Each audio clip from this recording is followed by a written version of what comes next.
আসসালামু আলাইকুম। ষষ্ঠ গণবিজ্ঞপ্তিতে আবেদন প্রত্যাশী ভাই ও বোনেরা সকলকে স্বাগত জানাচ্ছি। আমি মোহাম্মদ আলামিন রবি, প্রভাষক পদার্থবিজ্ঞান। তো ষষ্ঠ গণবিজ্ঞপ্তিতে আবেদনের খুব গুরুত্বপূর্ণ একটা মোমেন্ট চলতেছে। তো এখন আবেদনের ক্ষেত্রে খুব গুরুত্বপূর্ণ যেটা একটা বিষয়, সেটা হচ্ছে শিক্ষা প্রতিষ্ঠান সম্পর্কে আমরা আসলে কিভাবে অথেন্টিক তথ্য জানতে পারি। তো আসলে আমরা জানি যে 40টা পর্যন্ত আবেদন দেয়া যাবে। তো বিশেষ করে লেকচারার পোস্টগুলাতে তো মানে 40টা পোস্ট তো নিজের জেলায় বা আশেপাশের জেলায় পাওয়া যায় না। সেক্ষেত্রে অনেক দূরের প্রতিষ্ঠানের খোঁজ নিতে হয়। এটা একটা কষ্টকর। আবার স্কুলের ক্ষেত্রেও দেখা যায় যে স্কুল অনেক বা মাদ্রাসা অনেক, এগুলা খোঁজ আমরা কিভাবে নিতে পারি? আপনারা বিভিন্ন মাধ্যম থেকে বিভিন্ন তথ্য জানতে পারছেন। তবে এই জিনিসগুলা কমপ্লিকেটেড করা যাবে না। আজকের এই ভিডিওতে আমি এ টু জেড দেখাবো যে কিভাবে খুব সহজেই আপনারা এই তথ্যগুলা সংগ্রহ করতে পারবেন। তো আমি আসলে তৃতীয়, চতুর্থ, পঞ্চম টানা ৩টি গণবিজ্ঞপ্তিতে মোট ৪ বার সুপারিশপ্রাপ্ত হয়েছে আলহামদুলিল্লাহ, এবং ৫টা নিবন্ধন সনদ অর্জন করছি। তো এই অভিজ্ঞতা, যেমন আমরা তৃতীয় গণবিজ্ঞপ্তিতে খোঁজ নিয়েছিলাম শুরুতে, চতুর্থতে এসে আরেকটু ডেভেলপ হয়ে গেছে পঞ্চমে। তো আসলে আপনাদের আসলে কোন জিনিসগুলো জানতে হবে, প্রতিষ্ঠান ভালো কি মন্দ, তো এগুলো আসলে কিভাবে যাচ করা হয়। তো এই বিষয়ের ভিডিওটিতে সকলের সাথে থাকুন, এবং ভিডিওটি যারা দেখছেন যদি উপকৃত হন অবশ্যই আপনারা ফলো করবেন, সাবস্ক্রাইব করবেন এবং ভিডিওটিতে শেয়ার করে দেবেন। আচ্ছা, এখন প্রতিষ্ঠানের ভালো মন্দ, প্রতিষ্ঠানের খোঁজ বললেই প্রথমে আসে প্রতিষ্ঠান ভালো কি মন্দ। আসলে প্রতিষ্ঠানের কখনো ভালো মন্দ হয় না, সব প্রতিষ্ঠানেই ভালো।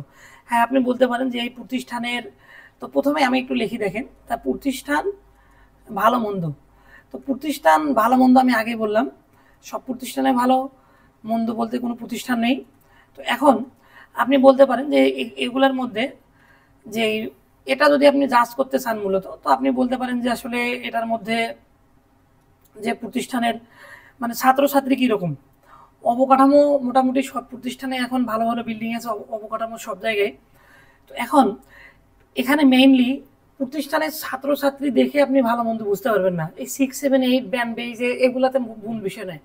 আপনি যেটা দেখবেন যে এসএসসি বা এইচএসসি রেজাল্ট দেখবেন। আপনি আপনি যদি এই রেজাল্টটা দেখতে পারেন, তাহলেই আপনি যে দূরের প্রতিষ্ঠানগুলো আছে, প্রতিষ্ঠানে আসলে ভালো মন্দ আপনার তাতেই হয়ে যাবে।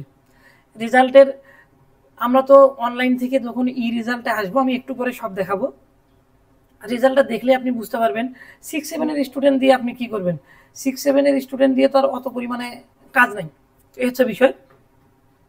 তো এসএসসি যদি পরীক্ষার্থী অ্যাভারেজে ধরেন 50 জন, 60 জন বা 100 জন থাকে, তার মানে এসএসসিতে যদি 100 জন থাকে, তার মানে নিচেরগুলোতে আরও বেশি বেশি থাকবে।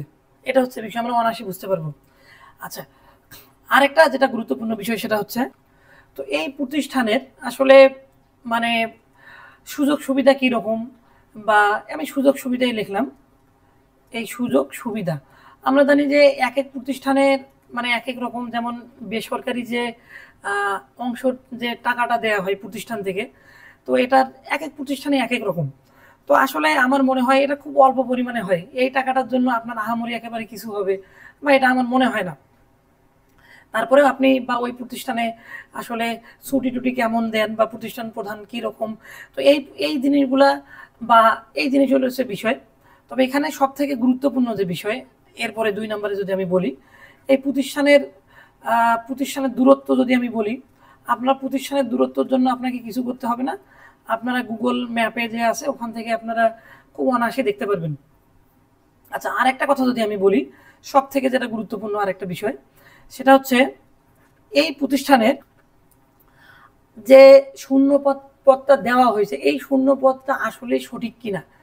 আমি একেবারে লিখলাম শূন্য পদ সঠিক কিনা, অর্থাৎ আপনি যে পদে আবেদন করবেন এই পদটার জন্য আসলে সঠিকভাবে চাহিদাটা দেওয়া হয়েছে কিনা, সেখানে কোনো জটিলতা আছে কিনা, এখন বা অনেকের বলছেন যে শাখা পোস্ট আছে কিনা, এ ধরনের বিষয়গুলো। তো আমরা এই বিষয়গুলো কিভাবে বুঝতে পারবো? তো আমি যদি প্রতিষ্ঠানের দূরত্ব অলরেডি তো আমাদের হয়ে গেছে, আমি এটা বলেই দিছি যে আপনারা কিভাবে প্রতিষ্ঠানের এই দূরত্বগুলো খোঁজ নেবেন।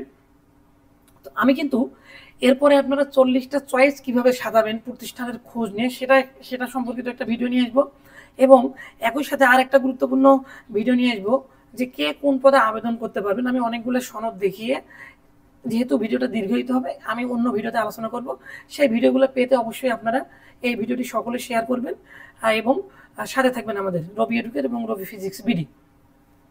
এখন প্রতিষ্ঠান ভালো কি মন্দ, তো প্রতিষ্ঠান ভালো মন্দ তো আমি বললাম এটা মূলত রেজাল্টের উপর নির্ভর করবে, বা বড় প্রতিষ্ঠান এমনিতেই সবাই নাম জানে, যদি আশেপাশে হয় বা দূরে হলে সেভাবে আমরা খোঁজ নিতে পারবো। তাহলে আমরা এখানে দুইটা বিষয়, এই রেজাল্টটা আমরা তো দেখতে পাবো, আমি তো আগে বললাম এই রেজাল্টটা মূলত আমরা দেখতে পাবো আমরা যদি ই রেজাল্ট অপশনে যাই, অনলাইনে সব থেকে অথেন্টিক, এখান থেকে আমরা এই রেজাল্টটা অনায়াসে দেখতে পারবো। আচ্ছা, এখন তাহলে এই রেজাল্টটা আমি একটু পরে কিভাবে আমরা এই রেজাল্টটা দেখবো আমি সেটাও দেখাচ্ছি। আচ্ছা, আর একটা যেটা গুরুত্বপূর্ণ বিষয় সেটা হচ্ছে সুযোগ সুবিধা। এই সুযোগ সুবিধাগুলো আমরা কিভাবে বুঝবো? ধরেন একটা দূরের প্রতিষ্ঠান, এখন অনেকে আসলে প্রতিষ্ঠান প্রধানকে ফোন করেন, আপনি যদি প্রতিষ্ঠান প্রধানকে ফোন করেন, প্রতিষ্ঠান প্রধানকে আপনাকে বলবে যে আমার এই অসুবিধা আছে বা এই, এটা তো বলবে না। এই জন্য আপনাকে কিভাবে খোঁজটা নিতে হবে এবং আপনারা কিভাবে কালেক্ট করবেন সেটার জন্য আমরা সরাসরি ব্রাউজারে চলে যাব। তো এই প্রতিষ্ঠানের খোঁজ নেওয়ার সব থেকে যেটা ভালো একটা মাধ্যম, আমি যদি একটু লিখি, সেটা হচ্ছে আপনাদের আমি একটু দেখাচ্ছি, ইমিস, EMIS। এই যে ইমিস যে মানে এই সাইটটা যেটা আছে, সব থেকে অথেন্টিক তথ্য পাবেন আপনারা এখান থেকে, কারণ মানে স্কুল এবং কলেজের ক্ষেত্রে, কারণ এই ইমিস সেল থেকে মূলত যে বেতন এমপিও হয় সরাসরি কিন্তু এই সেলের সাথে সম্পর্কযুক্ত, এবং ওখান থেকে কিন্তু বেতন আসে ওই তথ্য অনুযায়ী। তার মানে এখানে যদি আপনি কোনো তথ্য পান সেটা হচ্ছে একদম অথেন্টিক। আমরা অবশ্যই আপনারা এইটা খোঁজ নেবেন। এরপরে যদি আমি বলি সেটা হচ্ছে ব্যানবেইজ। এই ব্যানবেইজ থেকে আমরা তথ্য পাবো, তবে এই তথ্যটা অতটা অথেন্টিক নয়, কারণ এটা প্রতিষ্ঠান থেকে পূরণ করে দেওয়া হয়। সর্বপ্রথম আমরা ইমিসে যাব, এরপরে সহপাঠী, আমরা জানি যে সহপাঠী থেকে এই সাইটটা থেকে কিছু তথ্য পাওয়া যায়, এগুলো অথেন্টিক নয়। আমাদের এখান থেকে সব থেকে গুরুত্বপূর্ণ যেটা, এবং আমাদের অনলাইন, এই অনলাইনে কিন্তু আপনারা, যেমন আমি কথা বলি, এখন সব প্রতিষ্ঠানের কিন্তু ফেসবুক পেজ আছে মোটামুটি। আমরা যদি এই এফবি পেজ, আপনারা কোনো প্রতিষ্ঠানে মনে হয় ফেসবুকে সার্চ দিলেই পাবেন, তো সেখান থেকে পরিচিত বিভিন্ন মাধ্যমে আপনারা তথ্য সংগ্রহ করতে পারেন। আচ্ছা, এবং আমরা রেজাল্ট তো দেখব, এটা হচ্ছে আমরা রেজাল্ট দেখব মূলত। হ্যাঁ, আচ্ছা, তো এখন তো আমরা এতগুলো তথ্য নেওয়া সম্ভব নয়, সব থেকে ভালো হচ্ছে ইমিস সেল। এখানে যদি স্কুল কলেজে অন্য কোথাও ব্যানবেইজ বা সহপাঠী এগুলোতে যাওয়ার দরকার নাই, এবং শুধু আমরা কি করব, আমরা দুইটা বিষয় দেখব, এত কিছু খোঁজ নেওয়ার কোনো প্রয়োজন নাই। আমরা ইমিস দেখব এবং রেজাল্ট, এই দুইটা জিনিস, এবং দূরত্ব তো আমরা দেখবই। আচ্ছা, শুরুতে আমরা যে কাজ করব, দেখেন এই যে আমরা যে কোনো একটা ব্রাউজারে চলে আসবো, ক্রোম ব্রাউজারে সব থেকে ভালো। এখানে আপনি শুধু ইমেজ লিখবেন বা www.emis.gov.bd চলে আসছে, কিন্তু আমার যেহেতু এখানে আসলে লগ ইন করা ছিল এই জন্য লগ ইন আসছে। এটাতে চলে যাবেন, আপনার ইন্টার বাটনে ক্লিক করবেন। ক্লিক করলে দেখেন এরকম কিন্তু আপনাদের সামনে একটা ইন্টারফেস চলে আসবে। তবে এখানে এই যে এখান থেকে যেটা জানা যাবে পোর্টাল, আপনারা কিন্তু ফোন থেকেও ঠিক এইভাবে আসবে, প্রয়োজনে ফোনটা ডেস্কটপ মোডে করে নেবেন। এখানে পোর্টাল আসবেন, ইমেজের পরে পোর্টালে আসবেন, এই পোর্টাল অপশনে আসার পরে আপনারা যেটা কাজ করবেন, শিক্ষা প্রতিষ্ঠান বা অফিসের ধরন নির্বাচন, এখানে এসে শিক্ষা প্রতিষ্ঠানে ক্লিক করবেন। এখন আপনার এই যে ধরেন শিক্ষা প্রতিষ্ঠানের এই অঞ্চল, জেলা নির্বাচন, এগুলো আপনাকে কিচ্ছু করতে হবে না। আপনারা অলরেডি সকলে শূন্যপদের তালিকা মোটামুটি পেয়ে গেছেন, না হলে তো ওয়েবসাইট থেকে এনটিএসসি লিগ্যাল ওয়েবসাইট থেকেও পেয়ে যাচ্ছেন। ওখানে দেখবেন শুরুতে একটা নাম্বার আছে, EIIN। এই EIIN হচ্ছে সব থেকে গুরুত্বপূর্ণ। এই নাম্বারটা জাস্ট এখানে দিলেই কিন্তু সব বোঝা যাবে। ধরেন এই যে যেমন এটা সহকারী শিক্ষক বাংলা শূন্যপদের তালিকা, এখানে সারা বাংলাদেশের সবগুলো তালিকায় আছে। আপনারা তালিকাগুলো আমাদের রবি এডুকেট থেকে সংগ্রহ করতে পারবেন, অথবা আপনার ওয়েবসাইট থেকে তো এনটিএস এর যে মূল ওয়েবসাইট সেখান থেকেও নিতে পারবেন। তো এখানে দেখেন, ধরেন আমার এখানে কিন্তু জেলা ওয়াইজ দেওয়া আছে, ধরেন আমি বগুড়ারে একটা আমি রংপুরের কথা বলি, আমি একটু রংপুরের মানুষ তো। তো এখন একটু রংপুরে যাই।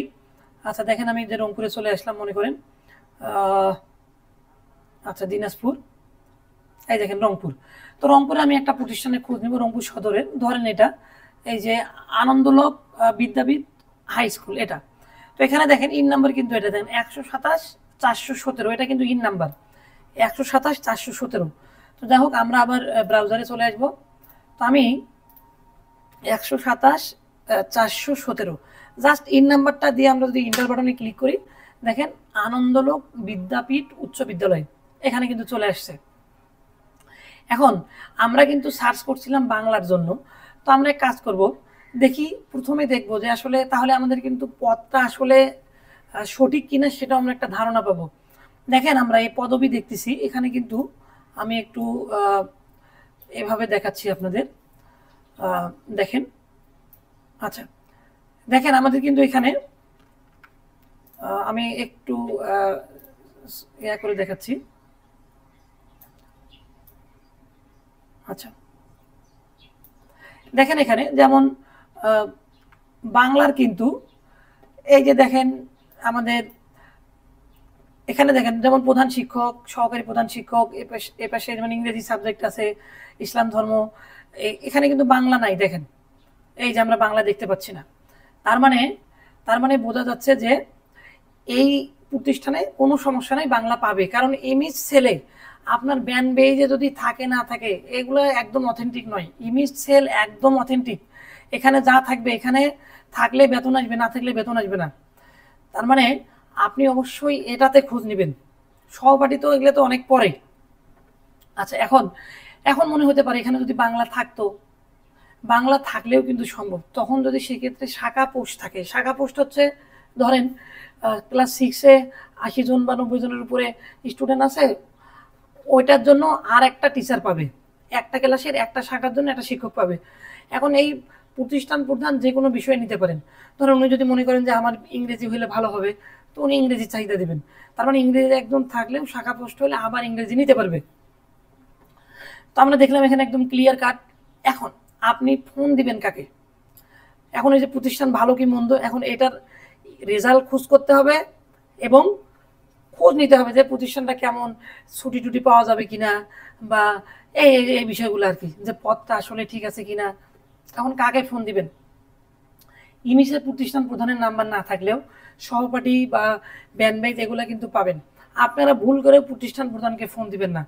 আমি আবার বলতেছি, আপনারা কিন্তু প্রতিষ্ঠান প্রধানকে ফোন দিবেন না। যখন একবারে ঠেকে যাবেন, আপনি বুঝতেছেন না যে এই পদটা কি আসলেই ঝামেলা আছে কিনা, সংযুক্ত কিনা, কারিগরি কিনা, তখন আপনি প্রতিষ্ঠান প্রধানকে ফোন দিবেন। প্রতিষ্ঠান প্রধান আপনার কাজ নেই, আপনার বসে আছে যে হ্যালো, এই যে আপনাকে এগুলো বলবে, ভালো কি মন্দ সেগুলো বলবে, আপনি কাকে ফোন দিবেন? ফোন নাম্বার পাবেন।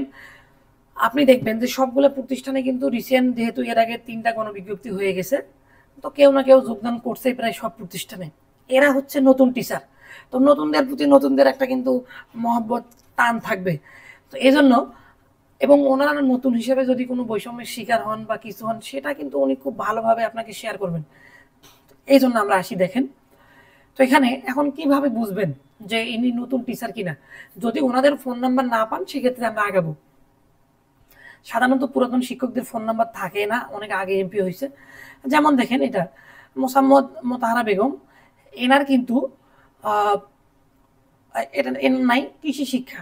সানোয়ারা পারভিন, এনার ফোন নাম্বার আছে, ফোন নাম্বার থাকলেও কিন্তু এনে পুরাতন শিক্ষক। কিভাবে বুঝবেন?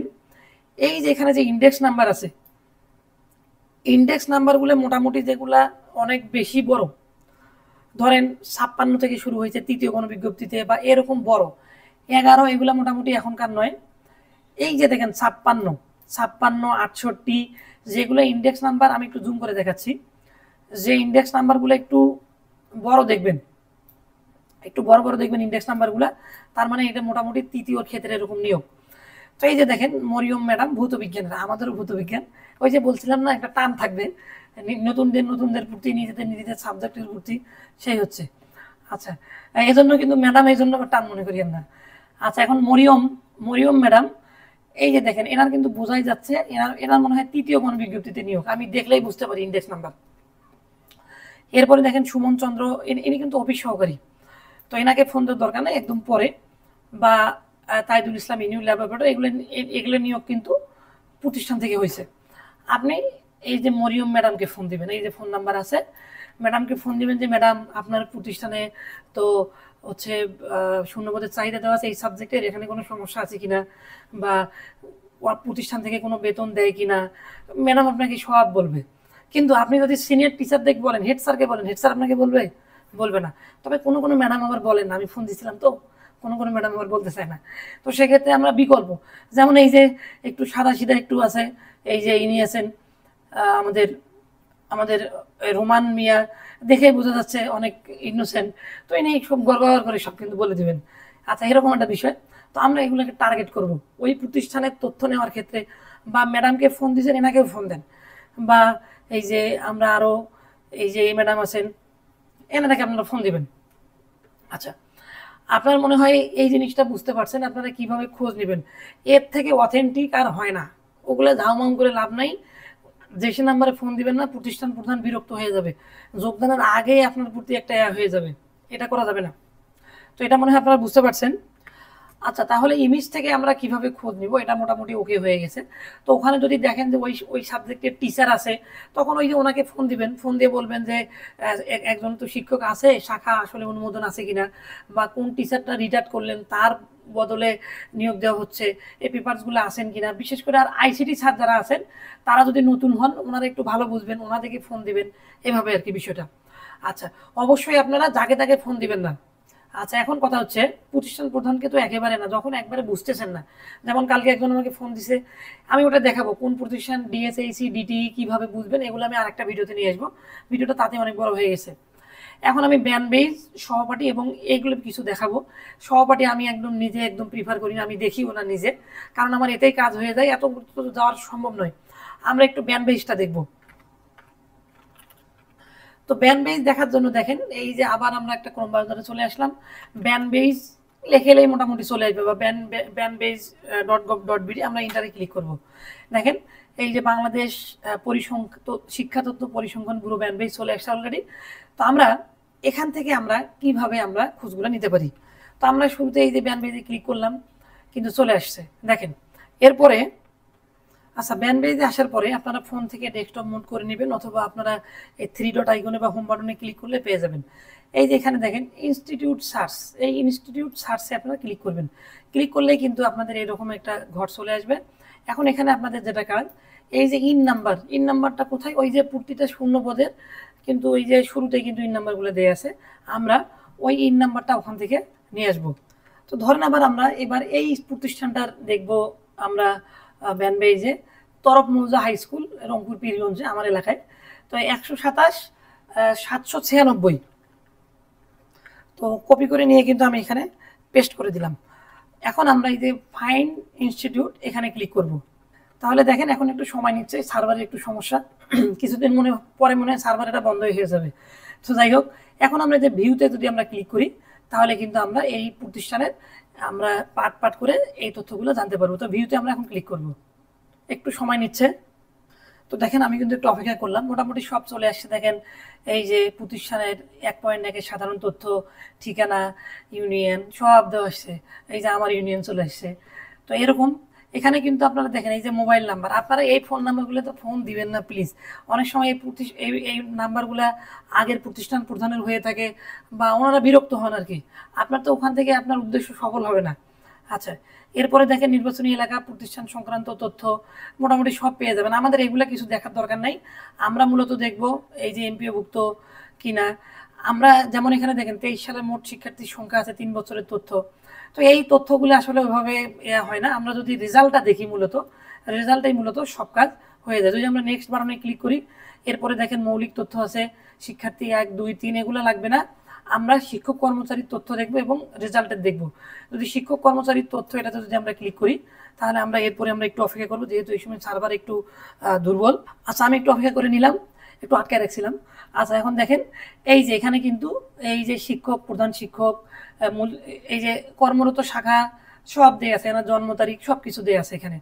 এরপরে আপনারা এগুলো সব দেখতে পাবেন এখানে। তবে এই জিনিসগুলো আসলে আপনার এই জিনিসগুলো কখনোই মানে এমপিওর ক্ষেত্রে বা আপনার এটা দেখে আপনাকে জাজ করা যাবে না, অবশ্যই ইমেজ পোর্টাল থেকে জাজ করতে হবে এবং আপনারা ওই যে ফোন করে এটাও আপনারা জানবেন, কারণ অনেক সময় এগুলো আপডেট হতে দেরি হয় বা আগের তথ্য থাকে, এরকম কিন্তু থেকে যায়। তো এই হচ্ছে বিষয়। তো এরপরে আমরা যে জিনিসটা দেখবো, এই জন্য আমি এগুলো দেখার জন্য অতটা মানে রিকমেন্ড করি না। আচ্ছা, তো আপনারা যেমন এখানে কিন্তু দেখেন এই যে বোর্ড পরীক্ষার ফলাফল দেখাচ্ছে, এগুলো অনেক সময় আপডেট করে না, ভুল হয়। আমরা সরাসরি রেজাল্ট দেখে বুঝতে পারবো যে প্রতিষ্ঠানের আসলে আমি যেটা আগে বলছি, আমরা এখন এই জিনিসটা দেখবো। এবং সহপাঠী এখন মনে হয় বন্ধ আছে, তো এগুলো আসলে এভাবে তো হয় না। আমাদের মোটামুটি রেজাল্টটা খুব গুরুত্বপূর্ণ এবং ওই প্রতিষ্ঠানের নতুন সদ্য নিয়োগপ্রাপ্ত কোনো শিক্ষকদের সাথে আপনি যদি একটু কথা বলতে পারেন, আমার মনে হয় দ্যাটস এনাফ। তো আমাদের ব্যান্ড বেস মোটামুটি ওকে। তো আমরা এখন এই যে অনলাইন যে রেজাল্টটা, আমরা এই রেজাল্টটা চেক করব। তবে এখান থেকে সব থেকে গুরুত্বপূর্ণ যে বিষয়টা আমি আবারও বলতেছি, সেটা হচ্ছে ওই প্রতিষ্ঠানে বা আপনি ওই পদটাতে আপনার সনদ অনুযায়ী আপনি আবেদন করতে পারবেন কিনা। আমি আরেকটা ভিডিওতে অনেকগুলো সনদ দিয়ে দেখাবো আপনি কোন কোন পদে কে আবেদন করতে পারবে এবং ওই প্রতিষ্ঠান ভিত্তিক কিভাবে এটা আরও শিওর হওয়া যাবে। তো এই পার্টটা হচ্ছে সব থেকে গুরুত্বপূর্ণ। আমরা গুগলে এসে সার্চ দিব ই বোর্ড রেজাল্ট, দেখেন ই বোর্ড রেজাল্ট চলে আসছে। যদি আমরা দেই, এই যে প্রথমে যেটা চলে আসছে ই বোর্ড রেজাল্ট, আমি একটু জুম করে দেখাচ্ছি। এখানে আপনার ক্লিক করবেন, সব থেকে গুরুত্বপূর্ণ হচ্ছে এটা। তো এখানে আমরা ক্লিক করলাম, ক্লিক করার পর দেখেন এখানে কিন্তু আমাদের সামনে অনেকগুলো অপশন চলে আসছে। যেমন আমাদের নেম অফ এক্সামিনেশন, যদি আমরা এসএসসি দেখি, এসএসসিটাই মূলত আমরা দেখব। তাহলে এসএসসি এক্সামিনেশন ইয়ার ধরেন আমি 2024 দিলাম। এরপরে নেম অফ বোর্ড, তো বোর্ড কেমনে বুঝবেন, ওখানে তো ওই প্রতিষ্ঠানের, ধরেন আমরা যে প্রতিষ্ঠানটা দেখতেছিলাম ধরেন সেটা রংপুরের, তার মানে সেটা কোন বোর্ডের, শিক্ষা বোর্ডের মধ্যে পড়ে, দিনাজপুর শিক্ষা বোর্ডের মধ্যে পড়ে। এভাবে আমরা ইজিলি এগুলো বুঝতে পারবো। তো ধরেন দিনাজপুর শিক্ষা বোর্ড, এই দেখেন টাইপ অফ রেজাল্ট, এটা খুব গুরুত্বপূর্ণ। আমরা এটা দেখব যে ইনস্টিটিউশন রেজাল্ট দেখবো আমরা এটাতে, পুরো আর কি, আমরা তো ইন্ডিভিজুয়াল রেজাল্ট দেখবো না একজনের, এটা দেখব।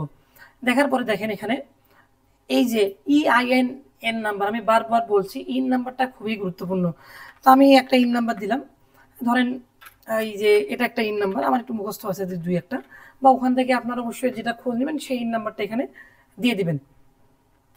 এখানে দেখেন নিচে কিন্তু সিকিউরিটি কোড দিতে হবে। এই যে এখানে সবগুলোই সম্ভবত, এগুলো আমি বুঝতে পারতেছি না, আমি একটু এটা রিলোড দিই, এবার বোঝা যাচ্ছে। 3290 সিকিউরিটি কোডটা দিয়ে দিলাম, ভিউ রেজাল্ট অপশনে ক্লিক করলাম। এবার হচ্ছে মূল বিষয়।